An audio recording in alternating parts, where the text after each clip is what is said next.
Hi, everyone. Welcome back to Bufnagle the podcast, where we explore entertaining and enlightening discussions of the adventure of life and all things good. From science and technology to history and philosophy to leadership and success. We hope to give you a better understanding of the world and skills for everyone to pursue their own adventure.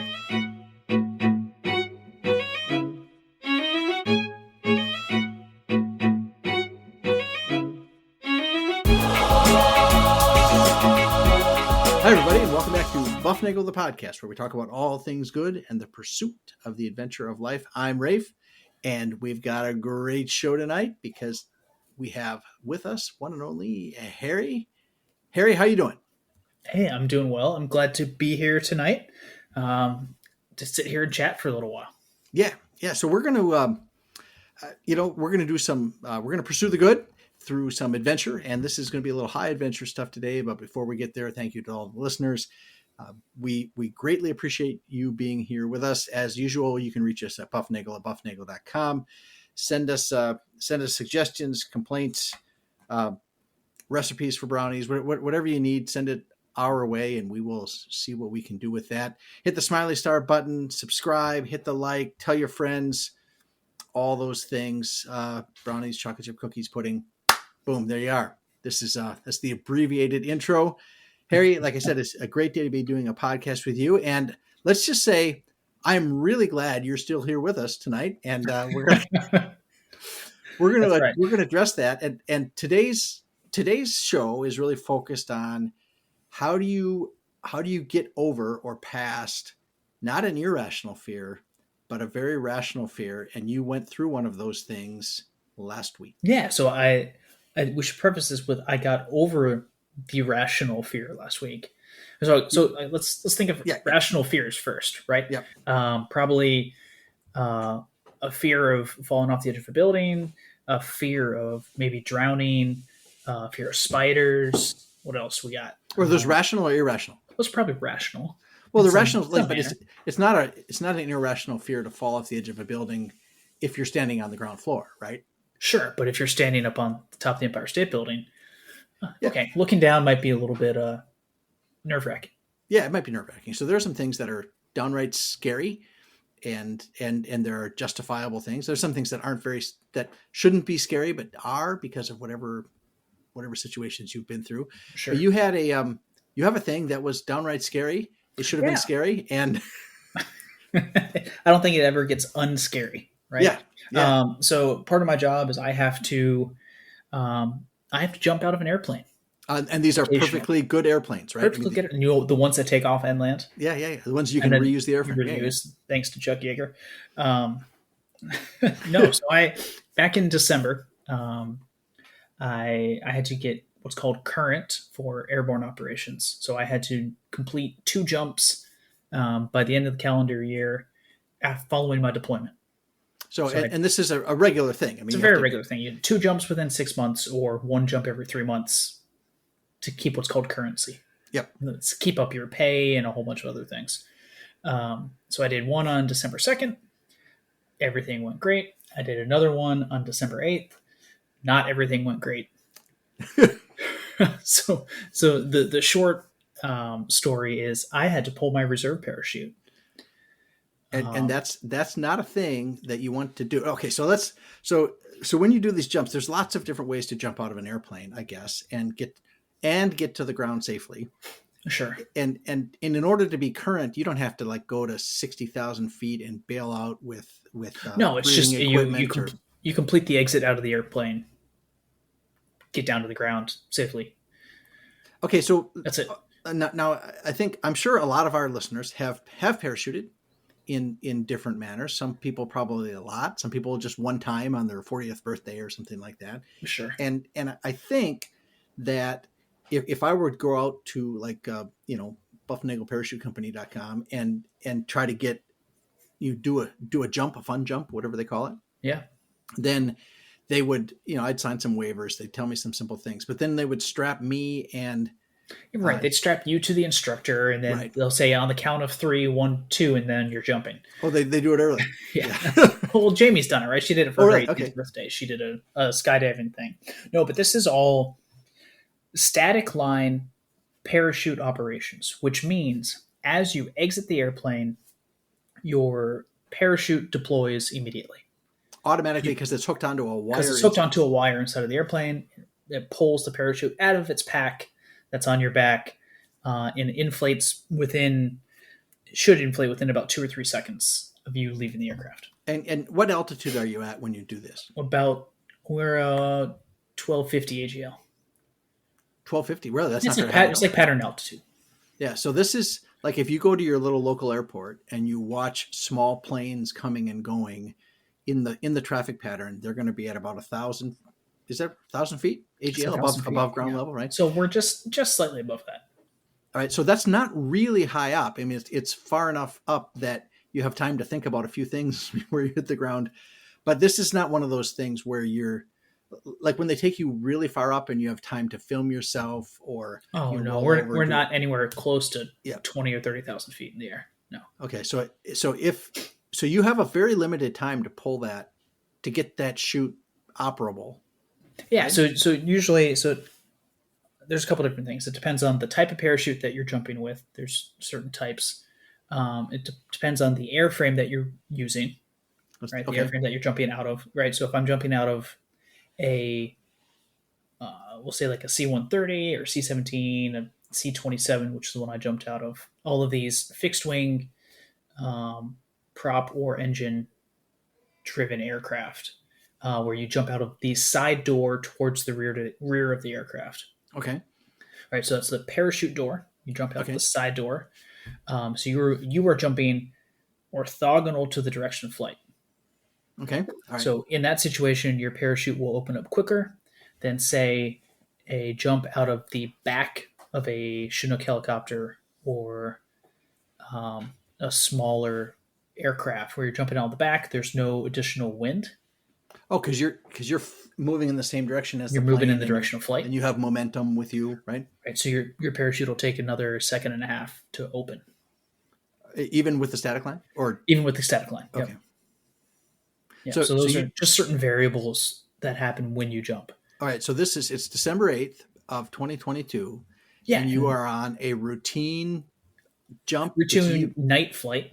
Oh, it's at night. It's a night jump. Fun. Oh yeah. It's a night jump. It's cloud coverage is relatively low. Meaning there's stars you can see. No, it was cloudy. It was cloudy. Okay, so the cloud coverage was cloud layer was dropping as the night was going on, and there was actually consideration for them scratching the jump entirely. So when they do the jump, there's you and a bunch of other guys that have to get current at the same time, right? Or people jumping for various reasons, right? It's all dependent on the individual, but usually within specifically this aircraft, we'll have 20 jumpers and then a couple other safeties and jump masters on board as well. Now, do they have a bunch of these like 6 different planes jumping? No, it'll just be one plane that just one plane. Okay, picks up everybody at the airfield, flies over the drop zone, goes back and just does loops over and over and over again. Okay. And it'll do it in a given night. It'll do 100 jumpers. 150, 200. Yeah. Okay. All right. And so it kind of looks like those pictures you see of, the plane goes by and the ants drop out and the parachutes. Little ants with little parachutes, and they all kind of just float, and they got that slow linear. They have the slow linear line if you can watch them. But that night, if they were watching, there was a little, how should I say, a deviance from the. Yeah, there was definitely a deviant for my jump, right? So you're taught at airborne school. You spend 3 weeks. All right, so I'll lead you up here. Yeah. Airborne school, you spend 3 weeks learning how to jump out of an airplane, fall properly, and then land properly. Okay. Right, so you spend time, like learning about the parachute, how to jump out of the door, how to land, how to do what's called pulling a slip. All right, so depending on where the wind is coming from or to, as with any good aerial device, you want to go into the wind. Right. Right, so you'll learn how to pull your parachute into the wind. So are these those parachutes that have those little steering things? Are you going to get to that? Well, yeah. So the ones at airborne school in the 82nd Airborne are the non-steerable chutes. I am lucky enough to use the steerable chutes, which is Nice. really, really nice. Is that because like your last name starts with D and they run out at about G? Oh, I wish. It's just all special operations uses the Okay. steerable. All right. So you spend 3 weeks at Airborne doing all these things, and your last week is jump week, where you do 5 total jumps, 3 of them during the day, 2 of them at night. One of those during the day is with what's called combat equipment. So you got things strapped to your legs as well as the parachute strapped to your back, and one of those with a night combat equipment. So same thing, Okay. jumping at night with the equipment on your legs. It's a grand old time. Yeah. All right. So so you did that a couple years ago, a couple summers ago. I did that in 2019. 2019. Okay. And then we had a whole bunch of weird COVID things. I was doing schoolhouse stuff, so I didn't jump very often. Right. Okay. I made one helicopter jump, one other jump prior to these 2 in December. This last December I did. So I had just completed jump number 8, and I was on jump number 9 on the night that I pulled my reserve parachute. All right. So you learned at airborne school how to steer that thing into the wind so you land right, and you learn how to like bend your knees when you hit the ground. Yeah, stop, drop, and roll, that kind of thing. And pretty much. And you learn, I guess, how to like what to do in emergency situations, and you also learn how to jump. It's not like you can't just step out of the airplane, right? I mean, there's like wind buffeting you, right? And so that's a thing. Jumping out of the airplane is a thing. It is an active action that it's not a passive action. Okay. It's a very active event, right? So you are, the terminology is you jump out 36 and up 6. Okay. What's that You mean? want to jump up 6 inches and out 36 inches out of the door. So it's, yeah, You're you really don't, propelling yourself out. yeah, you want to really get clear. So you want to get clear of the aircraft, right? Is that Right.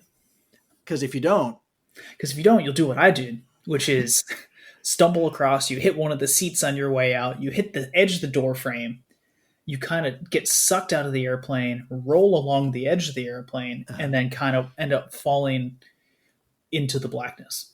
So you did a jump. The way I remember you telling me this is you did your jump at night, and you said you remember that it was your turn to go. You handed the guy the thing or whatever. You're all hooked up, Yep. and the next thing you know, you just feel like you just got hit by a bus or something like that, and then you were like upside down in your chute. Yeah. So when you jump out of the airplane, right, because you're jumping 90 degrees to the airplane. So Right. you'll get hit by the wind. You kind of get pushed by, it feels like a really, really rough water slide type experience.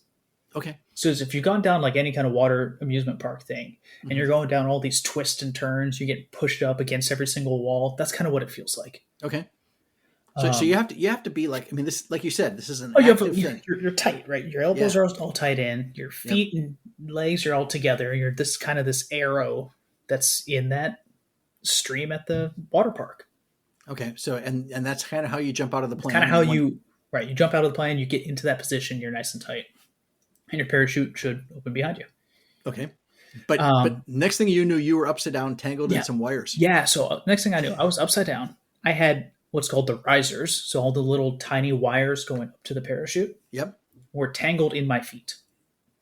Okay. So somehow, as I had exited the airplane, I had rolled across the skin of the aircraft. Yeah. I bruised up on all of my shoulders and my back. But you didn't lose it. But you didn't bust your tooth. I had already done that. Yeah. A couple months ago. Yeah. No, so I tub. Yeah. But I rolled across the aircraft. But my chute did open. Right. It's still the static line still pulled the chute open. But as it did, I was discombobulated enough such that the risers were in my feet, which should never happen. And I had no way of determining where I was in the sky. So usually what happens in an emergency situation is as you jump, you are told to have a good exit, step one. Step 2 is to check your canopy and gain canopy control. Right, so you look up, say, okay, cool, there's my parachute. And then you start comparing your descent to your fellow jumpers. Okay. Right. So if suddenly all of your friends and teammates are 150 feet or 250 feet above you, you're probably not opening something correctly. Yep. Okay. Right. And at that point in time, you're told to pull your reserve parachute. Okay. It's rather quick. And for me, I couldn't see where anybody else was. I didn't know what had gone on. I couldn't see my parachute in the first place. So I pulled my reserve. Okay. And this is the reserve. Are your hands, like you said, you're in a position when you leave the aircraft, kind of like on a water slide. Is that in the movies, that thing is like the size of a carabiner and some metal thing. Is that what you do? You pull a chute? No, or so the reserve parachute strapped to your chest. Okay. Part of the whole contraption strapped to your chest. It's 12 to 14 inches wide, maybe 7 inches tall. And it sits in. Now you're doing it right in front of you, so like it sits right on your chest. Sits on your, and the regular chutes obviously sits on your back. Yep. Okay. Yeah. So and it's got a red cloth handle. A cloth handle. Right on the front. Okay. And so it was December, but you're in North Carolina. So was it cold? No. Okay. And you're in just regular air. What does one wear to a parachute jump? Oh, the same thing you wear to work every day. Okay. So clothes that people can't see you in, right? That's right. Yeah. And just your camo uniform. Okay. And so you reach and you and it's red, but it's nighttime. So you. Yeah. So like I didn't know what was going on at that point. I was like, I had one of the jump masters tell me before the jump, because the cloud ceiling was low. He said, look, you might be dropping through a cloud ceiling. There's a possibility of that. Okay. If you don't see anybody and you can't compare anything and something's gone wrong, just pull the reserve. Okay. Just what's the worst someone's going to do? Is like you pulled it in properly. But you're around to get chewed out instead of. Yeah. Right. Someone's right. It's not like I'm going into the situation of like, oh, let me see what this looks like as I jump out of the airplane. Like that wasn't the case. So I ended up pulling my reserve parachute. And immediately things kind of stabilize. Okay. I was able to get the risers out of my feet. And as I did that, I had one of my two parachutes, right? So at this point in time, I'm stable. One of the parachutes was in my face, all of the cloth and everything. So I pushed it out of my face. Okay. And then the next thing I knew, I had two parachutes. Nice. Hey, Donahue got two parachutes. That's what ended up happening. I had another sergeant who was on my jump. He said he saw somebody go just shooting past him with two parachutes open, which was me, right? Because we jumped out one after each other. Okay. So why did you go shooting past him? Because I had more wind. I had two sails and he had one. Two sails, yeah. Okay. Yeah. So he saw you. He saw you at two shoots, and at that point, is he like? Are other people like? If you would see somebody with two shoots, you would be saying something. Well, right. So is that pretty usually common? You would be. It's not very common. It's probably actually more common at airborne school when somebody freaks out and pulls their reserve parachute too soon. All right. So you pulled the reserve chute, and you got stable. At this time, you realize my heart's no longer beating. I'm not breathing. I better.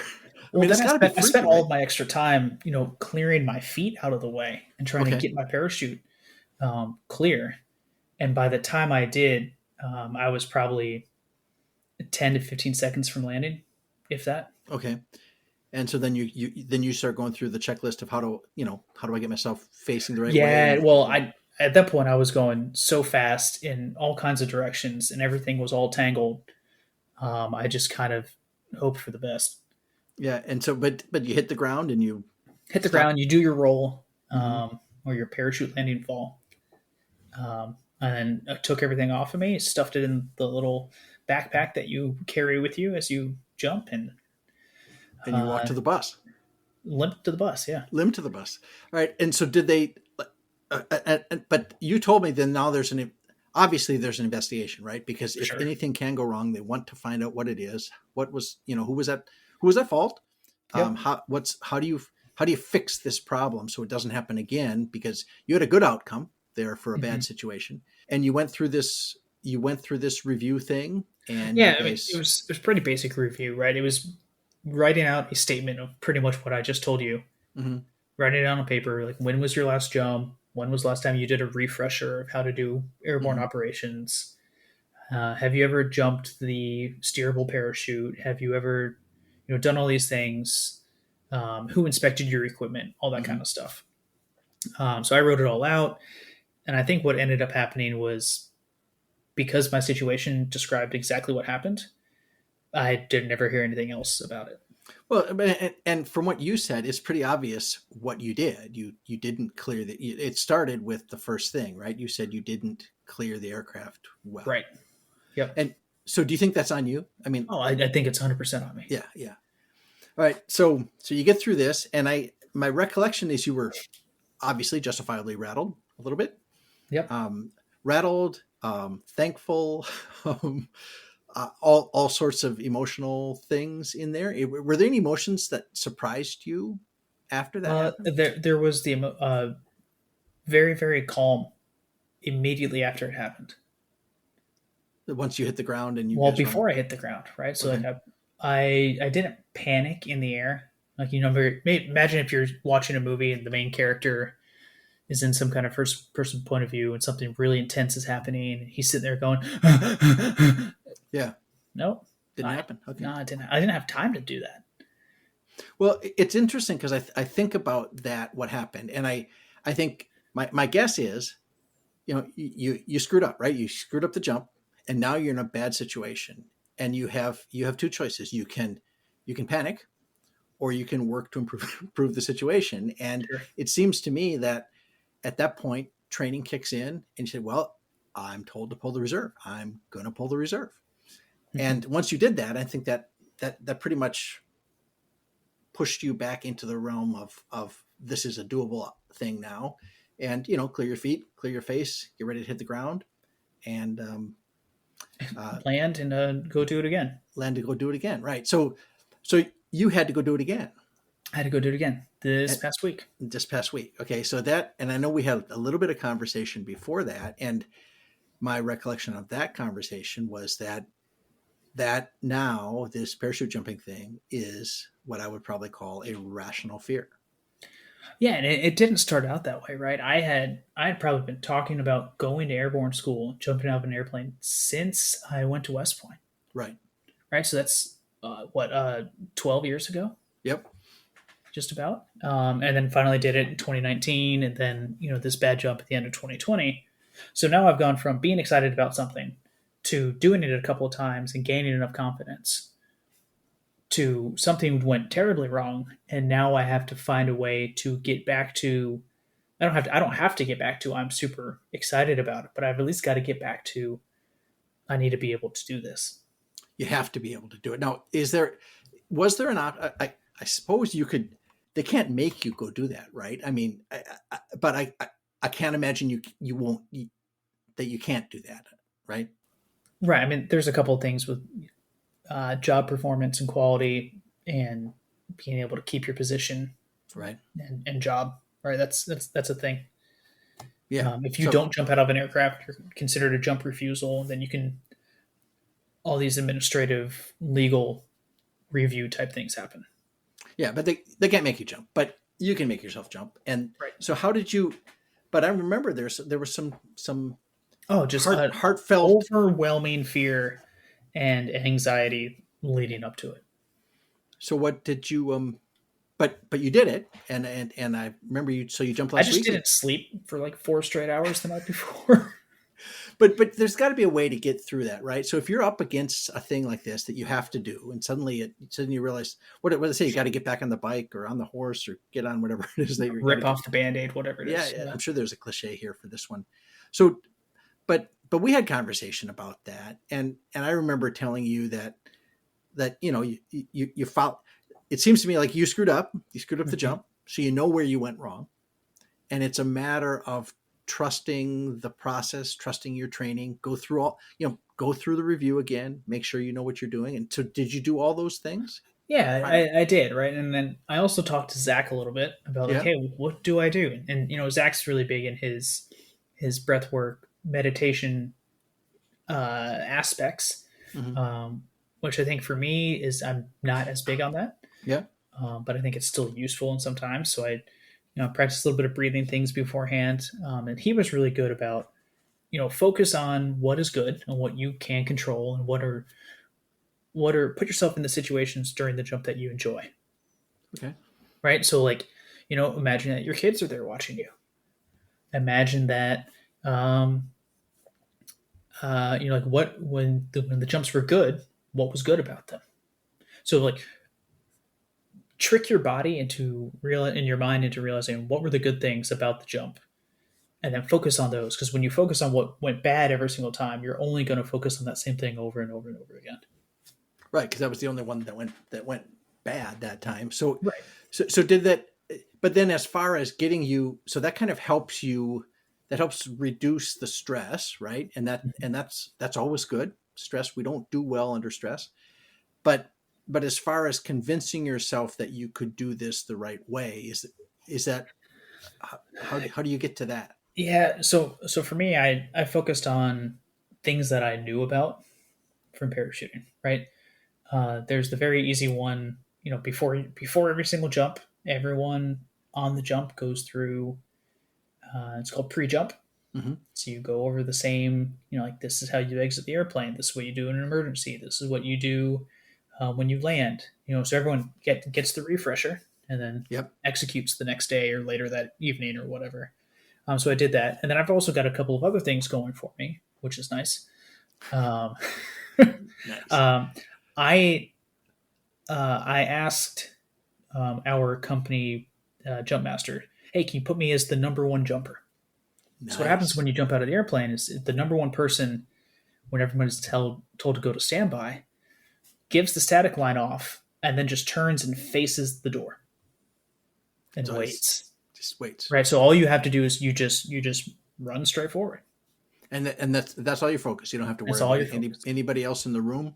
So Yep, you took don't have all to those worry other about anyone pieces else. out of Out of play, right? You don't have to worry about handing off your static line. You don't have to worry about turning a corner. It's just you take one step and you kick really hard and you jump out. Did you yell like Leroy Jenkins or something as you went through, or did you? No, it didn't. No, But so I had that going for me. I know from landing pattern altitude hundreds of times that I know what 1,200 feet looks like.